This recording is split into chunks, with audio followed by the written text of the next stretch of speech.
This is the plaintiff, Catherine Hinthorn. She says she rented an apartment from the defendant for over 3 years, and now that she's moved out, she can't get him to return her security deposit because the defendant's a lousy person. He has no right keeping her hard-earned money. She's not going to let him get away with stealing her money without a fight, and is here suing him for every penny of the $1,550 she's owed. This is the defendant, Peter Barber. He says this is a very simple case. The plaintiff moved out without giving him proper notice. She damaged the window screens, and business is business, so he kept her money.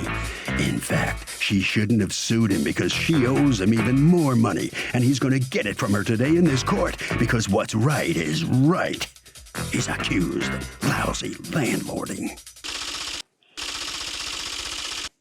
The defendant has filed a countersuit for $360.52 for additional charges. All parties, please raise your right hands. Welcome back to the People's Court. Next case in the docket, the plaintiff rented an apartment from the defendant, and when she moved out, the landlord basically stole her security. But he says she didn't give notice and damaged the window screens. It's the case of just like the windows, you're a real pain. Thank you, Douglas. You're welcome, ma'am. All right, Ms. Hinthorn. Yes. You lived in was it a house or an apartment? A 4-family apartment. Owned by Mr. Barber? Correct. Okay. And the security deposit in question is $1,550? Correct. Okay. How long did you live there? 3.5 years. And then what? Then I moved to a different house. A different house. So tell me about the notice that you gave, because that seems to be part of the problem. Okay, so on September 4th, I sent Peter a text saying that I would be moving out October 1st. I assumed that the 1st was a Sunday, the 2nd was Labor Day, so I figured those weren't 2 business days. So then the 3rd, we were still kind of waiting to hear from the other place if we could get in or not. So I didn't want to, go ahead and tell him earlier and then not get the other place and be, without a place to live.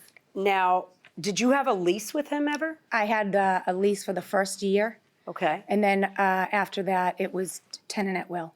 All right. So how much notice did you think that you needed to give him? 30 days. But again, I kept waiting to hear back from the other landlord. No, I don't care why you didn't give 30 days. I care that you didn't give 30 days. I didn't. I gave 4 days. That's an issue. That's an issue, right? Like if there's a law that says you're supposed to give 30 days, then what happens is there's a month that you're paying rent in 2 places, or there's, a need to be let out of it by him. Mm-hmm. He gave a 1-word answer: received. Correct. Right?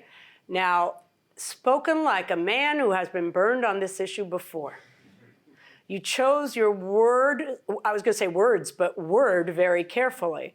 Why? Why did you type back just received? Because you have to give a 30-day notice by law, and it's supposed to be in writing, and it's supposed to be before the 1st of the tenancy. None of those things So you didn't want anything you said to be confused with acquiescence. are used against me. Used against you, and say, look, you let me out of it, so you just 1 word received. All right, so then she moves out, and then you tell her, listen, you're not going to get, how much is her rent?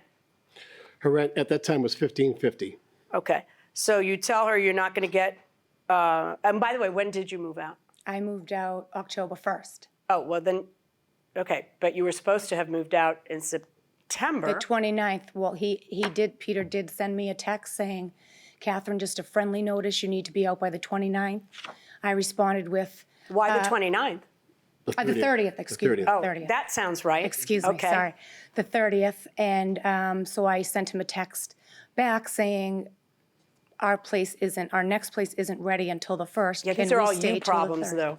Right, so why wouldn't you... So he said yes. I know, but then why wouldn't your security have gone to paying rent for October anyway when, 1, you didn't give 30 days notice, and 2, you didn't even leave in the right amount of time? 1 day obligates you to pay the rent. No, I paid the last rent at the beginning. No, you think the last rent's September, don't you? Right? Yes. Yeah, that's so cute. Except for that when you stay there on October 1st, the last rent is October. And since you have to give 30 days notice, when you give notice on September 4th, it should be for October 31st. You understand? That's what people do. Because that's what 30 days notice means. 30 days notice, you know what 30 days notice doesn't mean? 26 days notice. Correct. It doesn't. And Correct. You know what I mean? So, all right. So now, according to you, you're actually counterclaiming. Right. Isn't it just good enough for you to win? No? Well, No, I'm not gonna browbeat you. I'm not gonna browbeat you. Tell me what the problem was. Were you stuck with a water bill? I was stuck with a water bill and the $100 I charged her for the screens, and the difference between the security deposit, which is $14.95, and the current rent, which was $15.50. How much did you think your security deposit was? Originally, it was $14.95. Then when he upped the rent, he said, pay the extra $55, and then it'll bring your security dollars up to $55. Okay. And I have a picture of the receipt of the $55 that Oh, I paid. okay. I guess he forgot that. Does that sound familiar? Yeah, but she misunderstood. It was to update the last month's rent, because at that time it was $14.95, just like the security deposit. Because he had both the last month's rent and the security deposit, correct? Correct. Oh, he's right. This $55 makes the last month's rent, which you had paid years ago, to the tune of $14.95. Correct. This $55 brings the $14.95 to the correct rent amount, $15.50. That means then that your rent for September, because you didn't also write a check in September, did you? Nope, September right. I paid when I first moved in. When you first got in. So this is what completes your rent for September. Do you have another $55 receipt for having upped your security? Now, you follow what I'm saying, though, right? That's what I mean. Okay, that's right. That's right. All right, now can I see the water bill? You felt the water bill was high, right? Correct. Well, what he does, the city sends him the actual statement, and then he sends me a statement, and I pay it like that. And is the water only for you, They're all submetered. What happens is the city of Quincy bills the landlord a total amount. Right, but these amounts don't have anything to do with the amounts you're suing for. I know, because hers is submetered, so I have to apportion her portion out of that total bill to her meter. I use the city of Quincy's math, for the water and the sewer. How does a tenant ever know that you're doing it right? The meters are downstairs. They could read the meters right off the meters in the basement. How would I even know to read a meter? Okay, what were your water bills normally? Normally, they were around, say, 180-ish And is that every month? every 3 months. Every 3 months. Well, this isn't that far off. It's $205. I didn't know that every other time I never saw the bill. It was just one that he made up.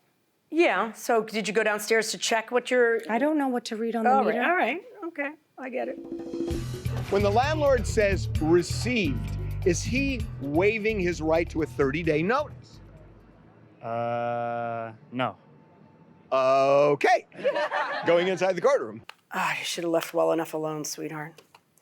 I find that you owe the water bill, and I find that you owe the October rent, and I find for the reasons, the $55 extra of October rent, and I find for the reasons that we've previously discussed that you're not entitled to the security deposit because you didn't give 30 days notice, and there's meaning to that. And also you stayed there a day in October. I am ruling against you in your case against him, and in his case against you, I am finding in his favor in the amount of $260.52. Good luck, folks. Thank you. Well, in an interesting twist, the plaintiff, who was seeking more than $1,550, doesn't get anything back, and you got to pay him $260, I think. Yeah, that is what it is. That's what the As judge the judge said. said, you should have left it alone. You'd have been better off. No, I don't think so. You don't think so? No. Okay. No, I could have just, proved a point that he takes money from people. Okay. Well, obviously you're obligated for it, so I'm sorry. Thank you very thank much. you. Thank That'll you. do it. You don't get anything. All right, Mr. Barber, you're going to get some money now. Were you concerned about having to pay it back? You never know in court. never Sometimes know. It's a Russian roulette game. Well, congratulations, you won today. Thank you. It was Thank your you. day. It was okay? my day. Good enough. Thank you. Bye-bye. Harvey? So, Doug, if you sue somebody, you got to understand they can countersue you, and you can end up actually having to pay more than the deal was actually worth.